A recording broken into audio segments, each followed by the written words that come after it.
Сәлем, сіздермен жолы болғыш, және бұл ой ағылымы бағытының 3-ші бөлімі. Кеттік. Негізі бір спойлер ретінде мен бұл түсіріп жатқан 3-ші дублім. Біріншісінде шашым ұнамады, екіншісінде освещение жолмады, үшіншісінде маған бәрібір. Өйткені мен түрме емес, мен айтатын мәліметке, ақпаратқа назар аударыңыз. Кеттік. Если у тебя есть что-то хорошее, не надо ничего в нем менять, иначе все пойдет наперекосяк. А если все пойдет наперекосяк, добра не жди. Бүгін біз осындай кітаптан үзіндіге талдау жасаймыз. Бұл үзінді бізде «Шоколадная лавка в Париже» Дженни Коллин кітабынан алынған. Менің осы 2025 жылы оқыған екінші кітабым. Сондықтан бұл ойға, бұл үзіндіге автордың қатысты менде туындаған ойлар. Ол бірінші кәсіпте қолдануға болатын идея, ал кәсіпте қолдануға болатын идеяны өмірде де қолдануға болады. Бұл жерде, бұл үзіндіде бізде кәсіпке байланысты айтылып тұр. Нақты бір контекстқа сіздерді бір контекстті түсіндіретін болсам, сіздерге онда мынандай оқиға болып жатты. Кейіпкерлер бір кафеге келеді, ол жерде керемет тағамды ұсынады.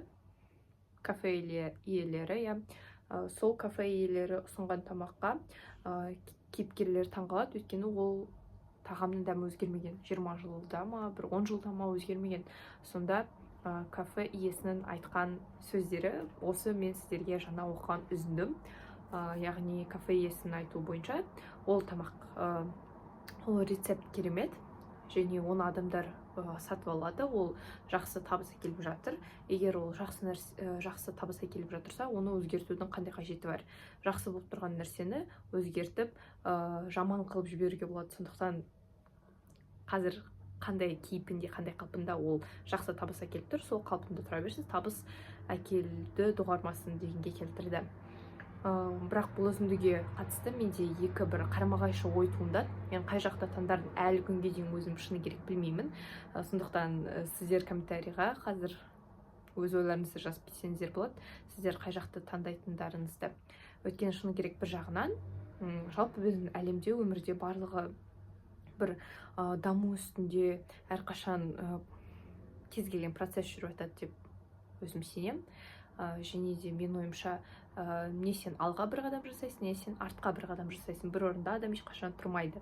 Менің көзқарасым сондай. Бірақ бұл жердегі үзінді бойынша жақсы нәрсені бір қалыпта ұстап тұру керек. Артқа да, алға да бір қадам жасамай. Яғни оны жақсартам деп білдіріп алуға болады. Ол бір Құдайға мәлім деген сияқты, немесе шынымен де жақсартуға болады. Бірақ бұл үзіндіге сәйкес ой құрайтын болсақ, онда жақсы тұрған нәрсені қозғалтпай солай жақсы күйінде сақтап тұра беру керек, ол тұрақты болу керек дейді.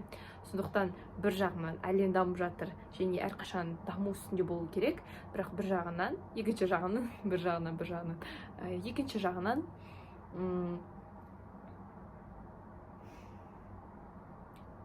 жаңалықтарды енгізбей, егер қазіргі кейпінде ол бір қорытынды результат әкелетін болса, неліктен мен оны өзгерту керекпін деген сұрақты бір жағынан туындайды. Логикалық сұрақ десе болады.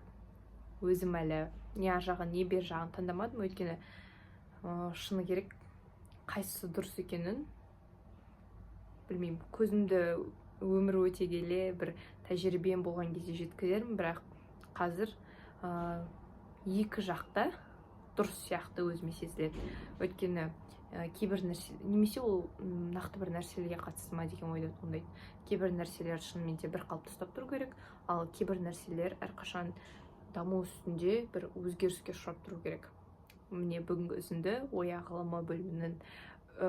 ағылымы бағытының 3-ші бөлім осындай. Егер қызықты болса, лайк басып, комментарий жазыңыздар, өздеріңіз ойларыңызды, және сіздер қай бағытты таңдайтындарыңызды. Өйткені шынымен де түсініксіз, бір жағынан адам әрқашан даму үстінде өзгеру керек, бір жаңа айтқандай бір қадам алға, не бір қадам артқа жүреді.